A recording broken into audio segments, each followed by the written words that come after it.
Bismillahirrahmanirrahim. Assalamualaikum warahmatullahi wabarakatuh. Para sahabat, teman-teman sekalian, kita lanjutkan pengajian kita dalam kitab At-Tibyan fi Adabi Hamalatil Quran.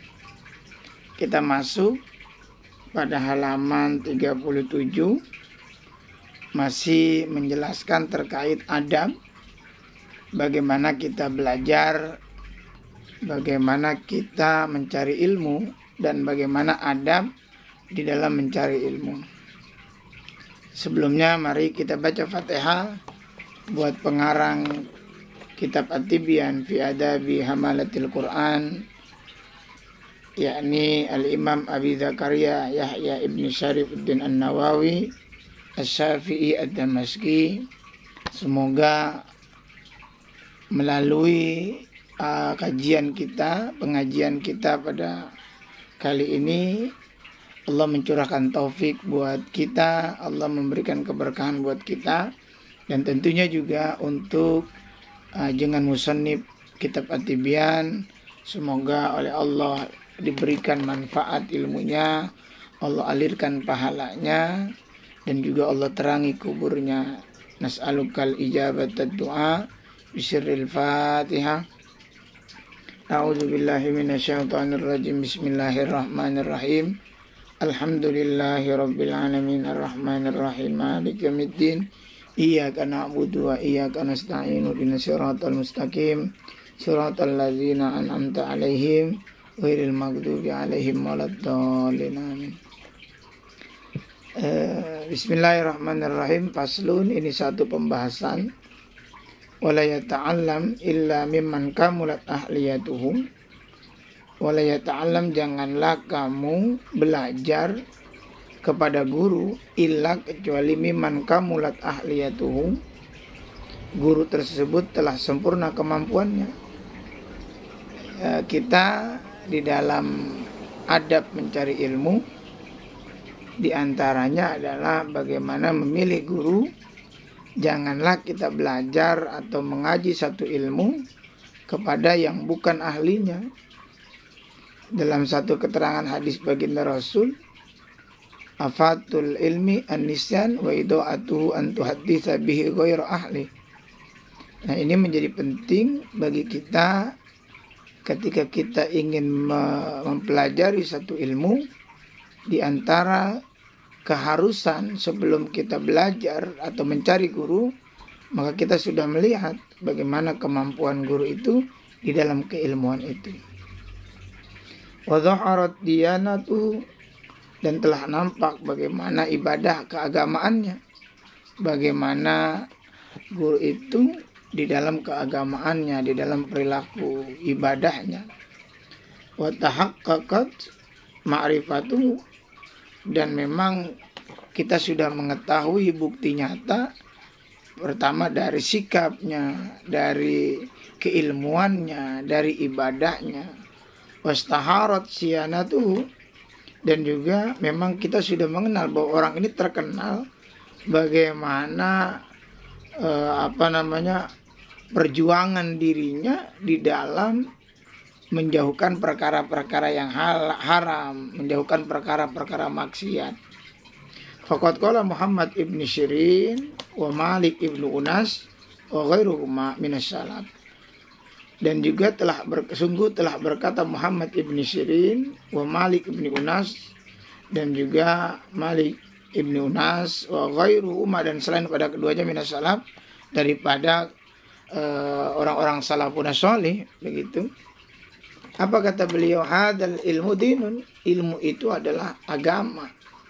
Fangduru, maka perhatikan oleh kalian, aman ta'khuduna dinakum, bagaimana engkau mengambil agama kamu. Dari sini kita seorang murid harus bisa melihat, karena ilmu itu adalah agama, dan kemudian kita kudu perhatikan dari mana kita mengambil ilmu itu. Karena ketika mengambil ilmu itu, ya kita berarti juga kemudian mengambil nilai agama kita. Jangan sampai kemudian kita ketika mempelajari ilmu kepada seorang guru, kemudian guru ini ternyata melenceng dalam sisi akidah, dalam segi pengetahuan dia, dan kemudian ya akan kemudian menjadi perilaku keagamaan kita karena mengambil ilmu itu dari guru-guru kita. Wa alaihi, dan seharusnya atau bagi seorang murid itu ay yang dzuru muallimahu bi ainil ihtirami. Nah, ini juga termasuk diantaranya bagaimana harusnya nih kita sebagai seorang murid ketika berguru, ketika belajar atau ketika mengaji kepada seorang guru, ay yang dzuru muallimahu bi ainil ihtiram, maka hendaknya memandang guru dengan pandangan kehormatan, pandangan yang kita kemudian ada kecintaan, ada mahabbah dalam rangka penghormatan, begitu. Dalam rangka khidmah, kita ini kan khidmah, begitu. Al ilmu bita'allum wal barakatu bil khidmati, ilmu itu dicari dengan belajar, dengan sungguh-sungguh. Wal barakatu, dan keberkahan, wal barakatuhu, tentunya keberkahan ilmu itu bil khidmati, dengan cara melayani, dengan cara hormat, dengan cara cinta kepada guru kita. Wa ya'taqida kamala ahliyatihi, dan yakin dengan kemampuan, kesempurnaan daripada guru-guru kita, akan kemampuannya.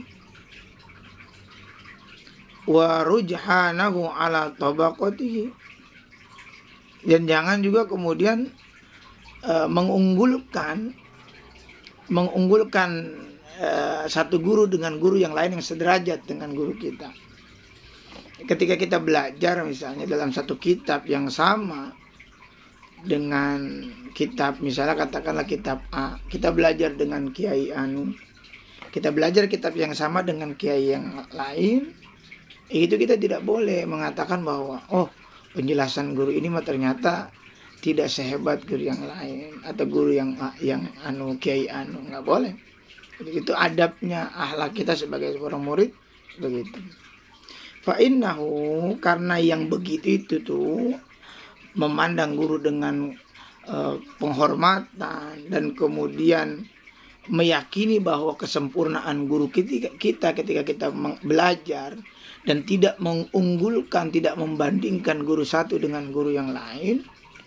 Yang kayak begitu-begitu itu kalau kita kerjain, fa innahu, karena sesungguhnya yang begitu itu aqrabu ila intifa'ihi bihi, lebih dekat dengan manfaat ilmu yang kita pelajari itu. Jadi manakala kita ngaji, kita punya akhlak kepada guru, punya adab kepada guru, terus kemudian tidak merendahkan guru, maka yang begitu itu lebih dekat bagi kita untuk mendapatkan atau meraih manfaat daripada ilmu itu. Wa kana ba'dul mutaqaddimin idza dhahaba ila muallimi tasaddaqa bi syai'in. Nah, ini di antara kebiasaan para guru-guru kita terdahulu, para salafun sholeh, ketika berangkat mau ngaji. Wa kana ba'dul mutaqaddimin, dan ada sebagian ulama-ulama terdahulu, idza dhahaba, apabila dia berangkat ila muallimi, kepada gurunya untuk belajar ngaji, belajar apapun, tasaddaqa bisain, itu bersedekah. Nah, itu bersedekah. Walaupun memang ini bersedekah ini apakah bersedekah kepada guru atau kepada yang lain, tentu ini butuh penjelasan. Walaupun kita mesti paham, terkadang kepedulian kita kepada guru juga bisa mendatangkan rahmat, mendatangkan keberkahan. Walaupun para mutaqaddimin itu kalau mau berangkat itu mesti sedekah dulu. Supaya apa? Pertama, dengan sedekah itu kemudian dia dipermudah oleh Allah. Ya, kan salah satu yang bisa merubah ketentuan Allah yang bisa dirubah itu adalah dengan cara sedekah. Wa qala, dan telah berkata para ulama mutaqaddimin itu, ketika mau belajar kepada guru, mereka berdoa. Apa yang mereka doakan? Allahumma astur aiba muallimi anni. Ya Allah, Allahumma astur, ya Allah tutupin aiba muallimi anni, aib-aib guruku dariku. Jadi ini tentu adabnya luar biasa. Orang-orang terdahulu, ulama-ulama mutaqaddimin ini begitu luar biasa akhlak kepada guru. Walaupun guru itu manusia, tempat salah, tempat lupa, tapi bagaimana orang-orang terdahulu, ulama-ulama terdahulu memohon kepada Allah agar Allah menutupkan aib gurunya darinya. Terus wala tuzhibu barakata ilmihi minni, jangan hilangkan keberkahan ilmunya minni daripadaku. Nah ini tentu maka menarik nih kalau kita mau kaji secara dalam. Berarti apa?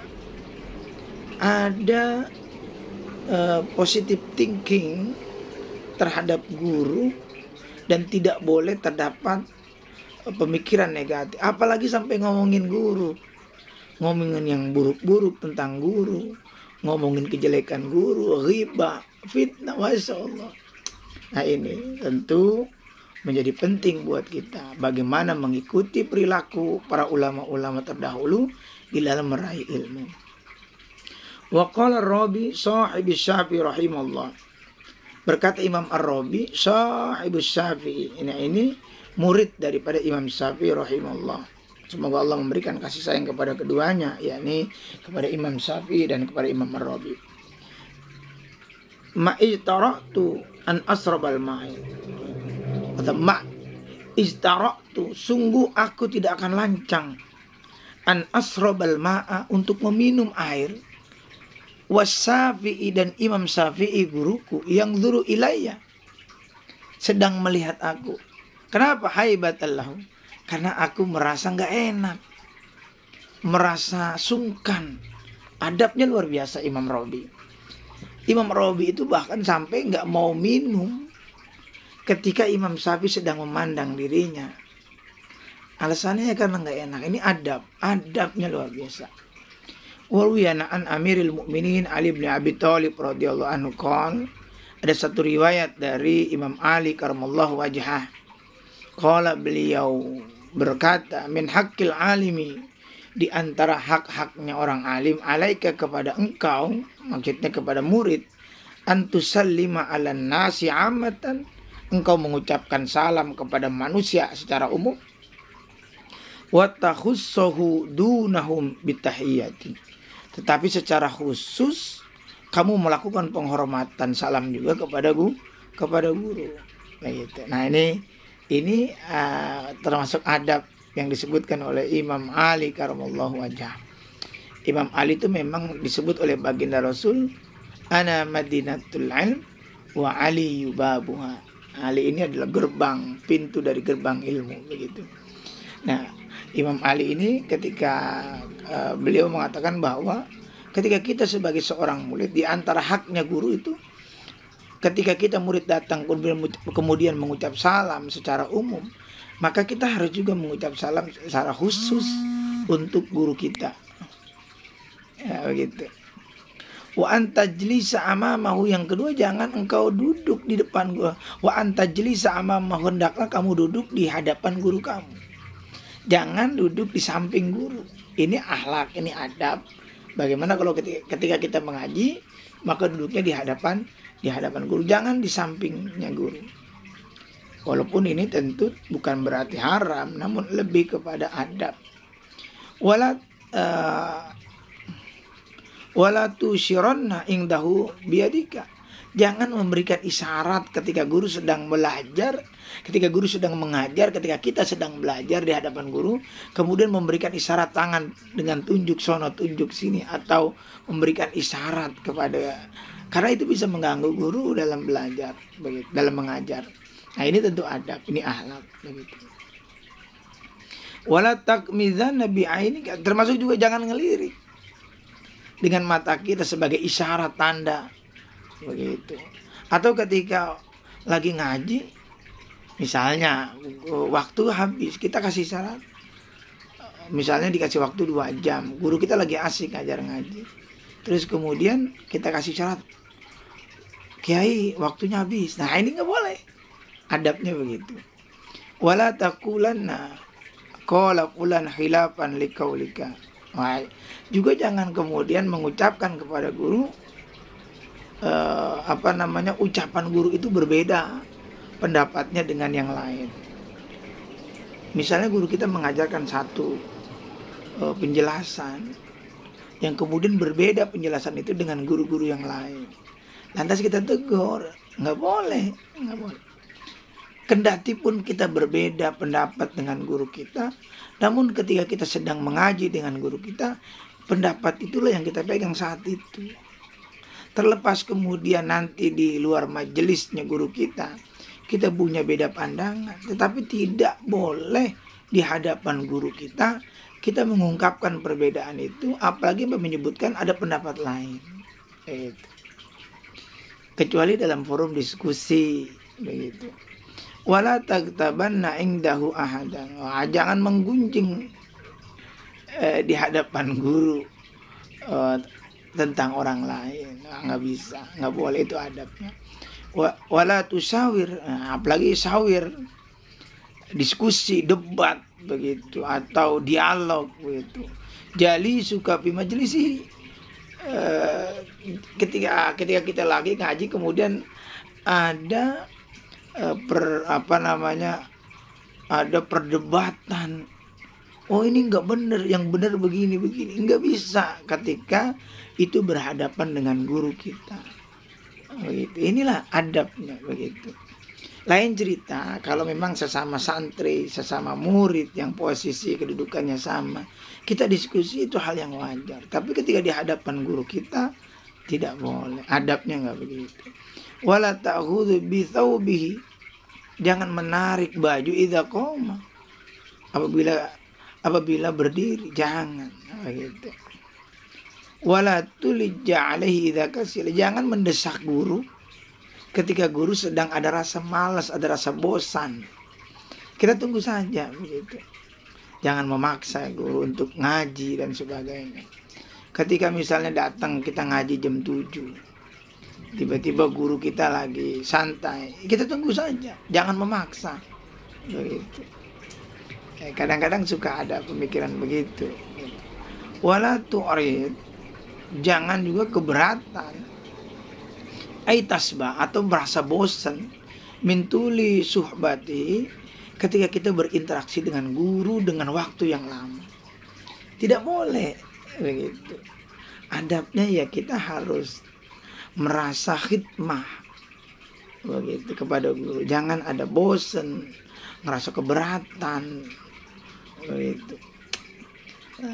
Ketika kita diminta tolong oleh guru untuk bawakan tas ngaji beliau, kemudian nemenin beliau ngaji, jangan bilang, jangan saya mulu kayak yang lain, jangan begitu.